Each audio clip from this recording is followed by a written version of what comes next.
morning, children. The next chapter is French Revolution. This chapter I have divided into 5 units. The first unit from page number 3 to page number 7. Then second unit from page number 8 to page number 13. Then third unit from page number 14 to page number 17. Then 4 page number 18 to page number 20. Then 5 page number 21 to page number 24. So in this way I have divided the chapter into unit wise. Let us discuss, analyze this chapter, the French Revolution, where we are going to know about France.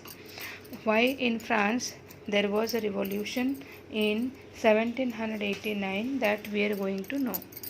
On the morning of 14th July 1789, the city of Paris was in a state of alarm. There was a sound, you can say, a noise sound came in 14th July 1789. The king had commanded troops to move into the city.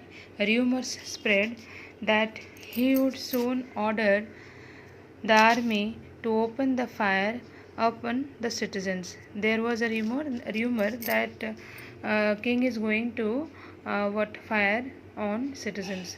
Some 7,000 men and women gathered in front of the town hall and decided to form a people's militia. Militia means union. They broke into a number of government buildings in search of arms. Then later these citizens, they broke all government buildings in search of arms. Arms mean the weapons, arms and weapons, so that they can protect themselves. So the French Revolution is known as the landmark in the history of Europe, and this what I'm teaching you.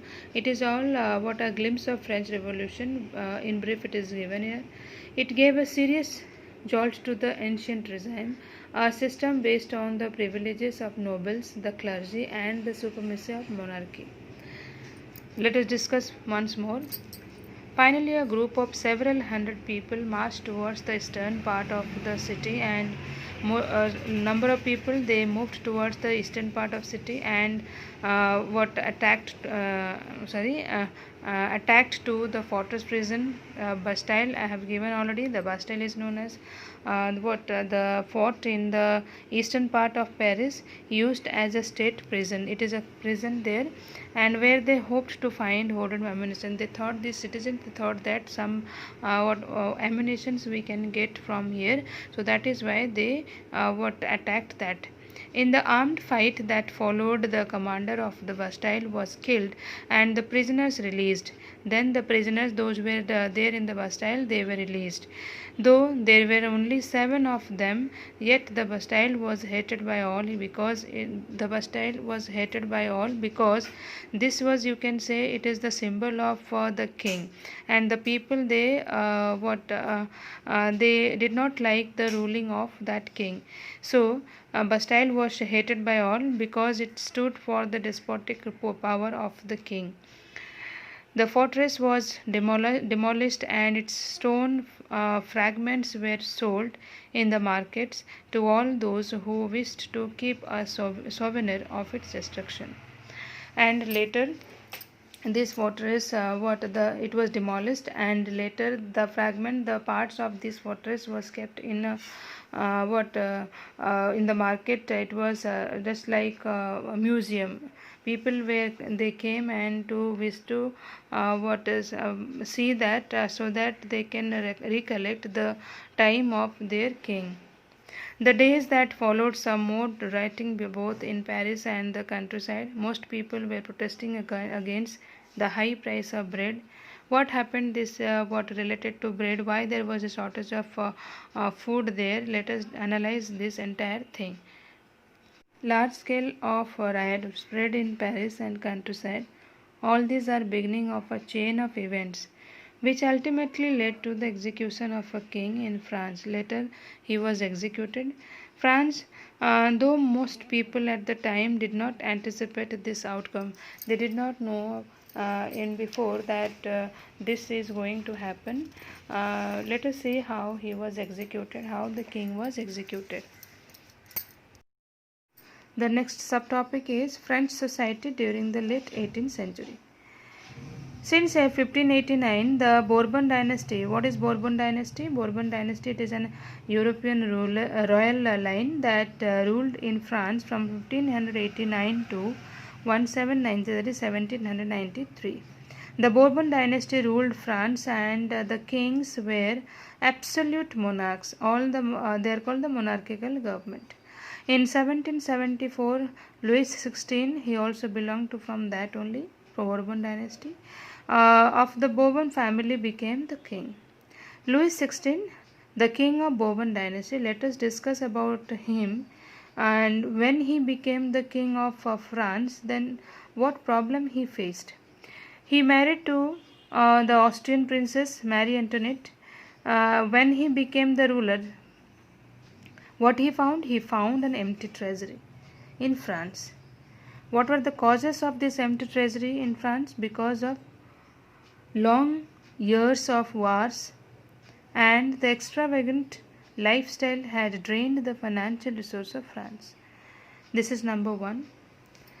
Added to this was the cost of maintaining an extravagant court at the immense palace of Versailles. This is number one. Number two, under Louis XVI, France helped the 13 American colonies to gain their independence from the common enemy, that is called Britain. This is number two. Number three, the war added more than $1 billion livres to a debt. Livre means what? It is a unit of currency in France. To a debt that had already risen to more than 2 billion livres. This is next.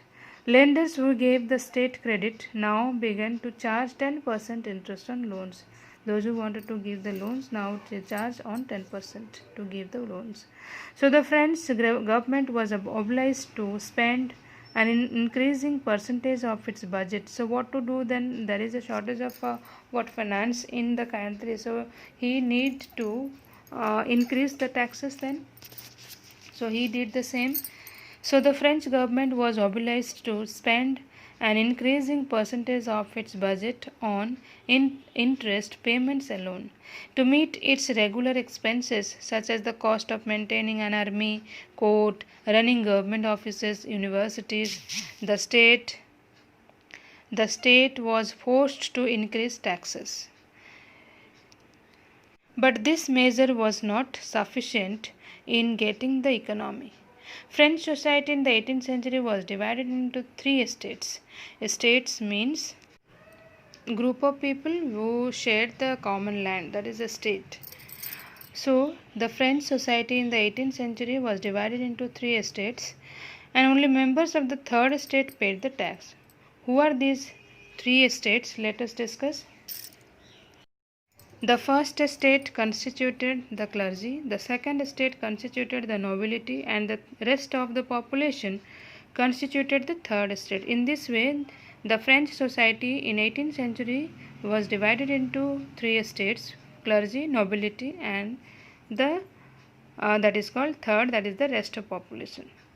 The first 2, clergy and nobility, they did not pay the taxes, while the third estate took all the burden of taxation and had few privileges with them. Social status of the estate's members, how they live their life, let us discuss. Peasants made up about 90% of the population. Only a small number of them owned the land. They cultivated 60% of the land owned by nobles, the church, and other richer members of the third estate. That means 90% of the population comprised of peasants only in the third estate, and they had to shoulder their burden of taxes, and there was no very few, you can say, privileges with them. The members of the first two states, that is the clergy and the nobility, enjoyed certain privileges by birth. Most important of these was exemption from paying the taxes to the state. The nobles further enjoyed the feudal privileges. Peasants were obliged to serve to the lord in his house and fields, in army, and also in the out construction of work. The church took taxes, that is called tithes. What is tithes? A tax levied by the church comprising 1/10 of the agricultural produce that had to be given by peasants, and all members of the third estate had to pay taxes to the state also. That is called tally. A direct tax and a number of indirect taxes also were paid by these peasants to the state. And even they had to give the tax on salt. If they will consume salt and tobacco, then they had to pay the taxes as well. These are called indirect taxes. The burden of financing activities of the state through taxes was borne by the third estate only. Let us discuss how they survived, that is the struggle to survive. The rapid expansion of the French population, it was increased in 1715, that was in 23 million, and it raised to 28 million in 1789. This is called increased population, and during in the 18th century, which created a situation in which the grain production could not meet the demand. That means whatever the what demand for grain production, the production was less, you can say, whereas the consumption was more. So that is why there was lack of supplying the materials, or you can say produced materials to the people. There was shortage of supplying of food. Therefore, so what happened? The price of bread increased, and which was, you can say, the bread was called the staple diet of the majority people, and most workers were employed as laborers in workshops whose owned fixed their wages, but wages did not keep pace with the rise in prices. Means the food products, the price was very high, whereas whatever the amount they were paying, they were getting as the tax, the wages, that was not sufficient to buy their needy things. So the gap between the poor and the rich widened. It became worse when bad weather conditions reduced the harvest. This frequently created a subsistence crisis. So you can link from what to what led to the subsistence crisis. Bad harvest led to scarcity of grains. Scarcity of grains led to rising food prices, then led to the poorest can no longer buy bread. This made the weaker bodies, food riots, then disease epidemics, and the last increased number of deaths. They struggled to survive.